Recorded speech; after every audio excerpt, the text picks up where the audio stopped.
नमस्कार दोस्तों, बहुत-बहुत स्वागत है आप सबका मेरे YouTube channel best crime stories Hindi में। आज हम आपको एक ऐसे सीरियल किलर की कहानी सुनाने जा रहे हैं, जिसके बारे में सुनकर आपके रोंगटे खड़े हो जाएँगे। वह सीरियल किलर खोपड़ी उबालकर सूप पीता था।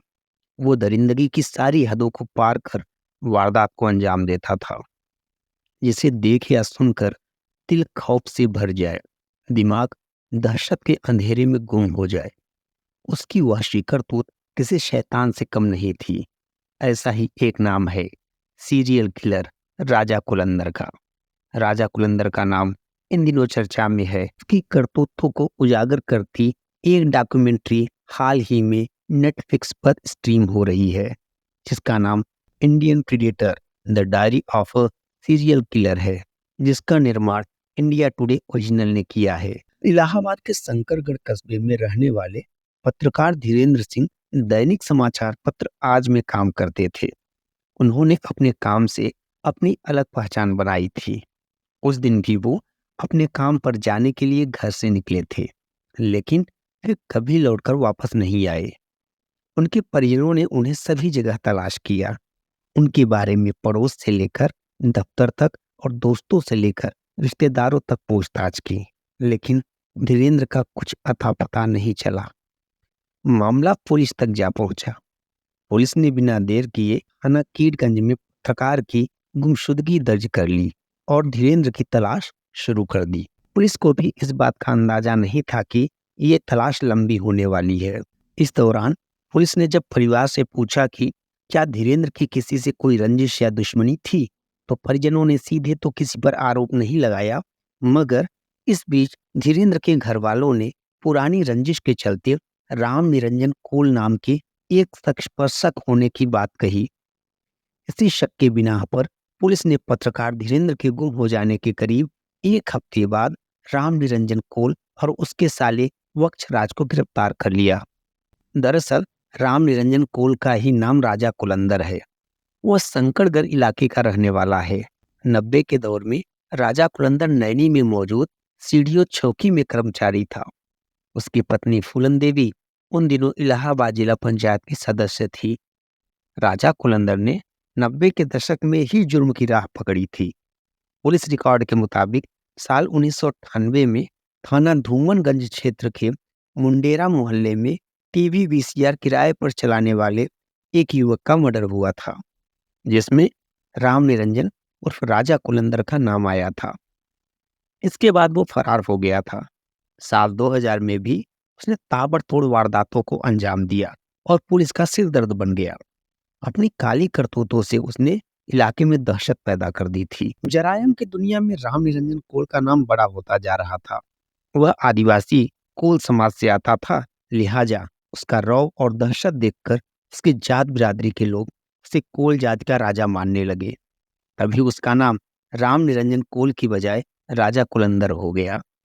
पुलिस की फाइल हो या आम लोग, सभी उसे राजा कुलंदर के नाम से जानने लगे थे। धीरे धीरे उसका यही नाम जुर्म की दुनिया में भी आम हो गया। कम ही लोग उसके असली नाम से वाकिफ थे। पत्रकार धीरेन्द्र को गुमशुदा हुए करीब 8 दिन बीत चुके थे। उनके परिवार वाले पुलिस के सामने किसी अनहोनी की आशंका पहले ही जता चुके थे। अब राजा कुलंदर पुलिस की गिरफ्त में था। पुलिस ने उससे पूछताछ शुरू की।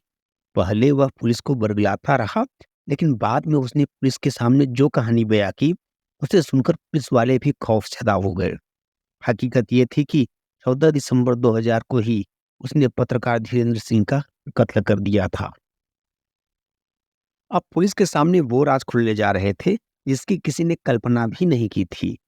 राम निरंजन कोल और राजा कुलंदर के बयान दर्ज किए जा रहे थे। वो बोलता जा रहा था, पुलिस वाले खामोशी से सुनते जा रहे थे। इस कत्ल की पटकथा 1998 में ही लिखी गई थी, जब एक मामले में पत्रकार धीरेन्द्र सिंह के भाई ने राजा कुलंदर को नामजद करते हुए एफआईआर दर्ज कराई थी।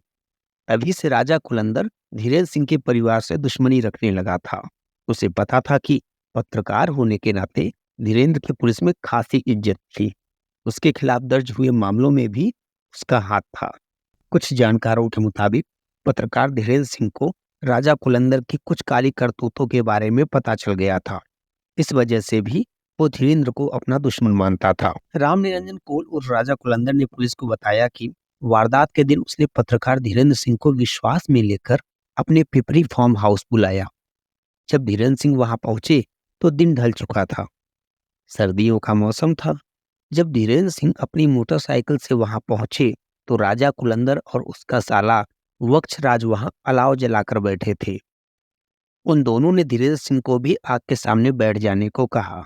जब धीरेन्द्र सिंह भी अलाव के पास बैठ गए तभी उनकी पीठ पर वक्षराज ने गोली मार दी। मौके पर ही धीरेन्द्र सिंह ने दम तोड़ दिया। राजा कुलंदर और उसका साला वक्षराज लाश को ठिकाने लगाने की तैयारी पहले ही कर चुके थे। उन दोनों ने धीरेन्द्र की लाश को टाटा सुमो कार में डाला और मध्य प्रदेश की सीमा में दाखिल हो गए, जहां उन दोनों ने पहले धीरेन्द्र का सिर और लिंग उसके जिस्म से काटकर अलग किया, फिर लिंग और धड़ को वहीं खेत में दफना दिया, जबकि उसका सिर एक पन्नी में डालकर रीवा के बाढ़ सागर तालाब में फेंक दिया। उसके कपड़े उन्होंने एक झाड़ी में फेंक दिए। इसके बाद दोनों वहां से निकलकर वापस फार्म हाउस में आ गए। राजा कुलंदर ने पुलिस को बताया कि उसने पत्रकार धीरेन्द्र सिंह की लाश को ठिकाने लगाने के बाद उनकी मोटरसाइकिल बनारस में रहने वाले अपने समधी दशरथ लाल को दे दी थी, जबकि धीरेन्द्र के जूते वो अक्षराज ने रख लिए थे। अब बाकी था धीरेन्द्र का मोबाइल फोन, जो खुद राजा कुलंदर ने अपने पास रख लिया था। पुलिस को आला एक कत्ल यानी वो हथियार बरामद करना था जिससे धीरेन्द्र सिंह का कत्ल हुआ था, और वो सारा सामान जो कत्ल के बाद राजा कुलंदर ने ठिकाने लगाया था। जांच के दौरान पुलिस को उसके घर से एक ऐसी डायरी मिली जिससे बढ़कर पुलिस वालों के होश उड़ गए।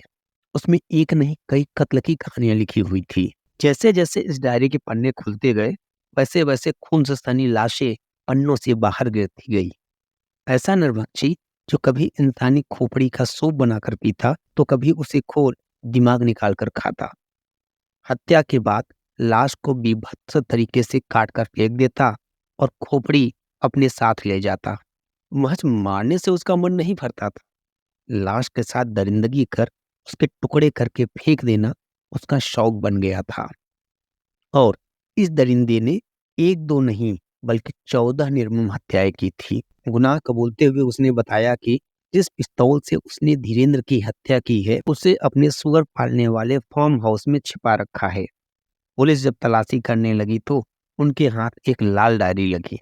लाल डायरी में सबसे पहला नाम लिखा था काली प्रसाद श्रीवास्तव का। राजा कुलंदर के साथ नौकरी करता था। काली प्रसाद श्रीवास्तव राजा कुलंदर के साथ नौकरी करता था और अच्छा दोस्त था। 25 जनवरी 1997 को वह अचानक से गायब हो गया। परिवार ने ढूंढा पर नहीं मिला। खुद राजा भी परिवार के साथ उसे ढूंढने का ढोंग करता रहा। पुलिस की गिरफ्त में रहते हुए उसने पहले मर्डर की पूरी दास्तां सुनाई। उसने कहा कि काली ने उससे 50,000 रुपए लिए थे और लौटा नहीं रहा था। कहता था लाला की खोपड़ी है, आसान नहीं है पैसा वापस लेना। बस फिर क्या था, राजा ने उसे अपने फार्म हाउस पर बुलाया और एक झटके में सिर धड़ से अलग कर दिया। धड़ को वहीं जमीन में गाड़ दिया और सिर को पतीले में डालकर उबालना शुरू कर दिया। इसका सूप बनाया और अपने साले के साथ पिया। उसने खौफनाक ढंग से कबूला, कहते हैं लाला का दिमाग सबसे तेज होता है, तो क्यों न इसके दिमाग में से मैं अपना दिमाग तेज कर लूं। इसीलिए उसने खोपड़ी का सूप बनाया और पी गया। यही नहीं, उसने भेजा भी निकाला और अलग से पकाकर खा गया। राजा कुलंदर ने दूसरी हत्या की मोहम्मद मोइन की। वो भी साथ में नौकरी करता था और उसने भी 50,000 रुपए उधार लिए थे, लेकिन लौटाए नहीं। राजा ने बताया कि मोइन ने उससे कहा था कि उसे सम्मोहन विद्या आती है, जिससे वो किसी को भी सम्मोहित कर सकता है। राजा कुलंदर उसे यमुना के पुल पर ले गया और काट डाला। धड़ नदी में फेंका और सिर को अपने साथ ले आया। सम्मोहन का ज्ञान हासिल करने के लिए मोइन के सिर के साथ भी वही हुआ जो काली के साथ हुआ था। उसने काली के सर का भी सूप बनाया और भेजा निकालकर खा गया। पुलिस को फार्म हाउस से दोनों की खोपड़ी मिली।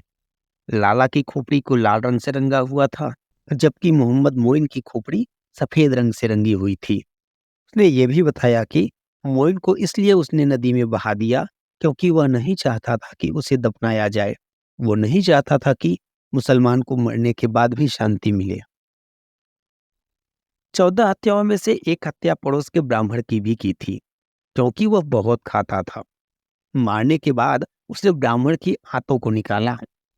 वेब सीरीज के अनुसार उसने एक और हत्या की और दोनों की आंतों को नापा। यह भी बताया जाता है कि जहां पर उसने ब्राह्मण को दफनाया था, वहां पर उसने पीपल का पेड़ लगाया और अगरबत्ती भी लगाई, ताकि उस पर ब्राह्मण हत्या का पाप न लगे। इसी तरीके से राजा कुलंदर ने न जाने कितनी हत्याओं को अंजाम दिया। फिलहाल राजा कुलंदर अभी उम्र कैद की सजा काट रहा है। वह खुद को निर्दोष मानता है। वह कहता है कि मेरी अदालत में मैं निर्दोष हूँ, मुझे बाहरी कानून और बाहरी अदालत से कुछ लेना देना नहीं है। उसका कहना है कि उसे फंसाया गया है। वह भला खोपड़ी उबाल कर क्यों पिएगा? यह सब पुलिस की मनगढ़ंत कहानी है। वह चुनाव लड़ना चाहता था, इसलिए साजिश के तहत उसे फंसाया गया है। शहर में जितने लोग गायब थे, उन सब की हत्या का आरोप भी मुझ पर लगा। राजा कुलंदर का परिवार भी यह मानने को तैयार नहीं है कि उनके माता पिता ऐसे भयानक गुनाह कर सकते हैं।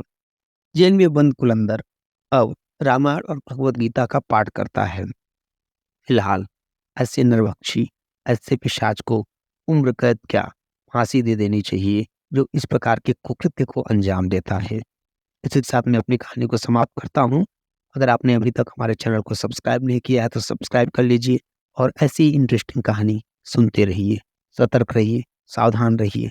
नमस्कार।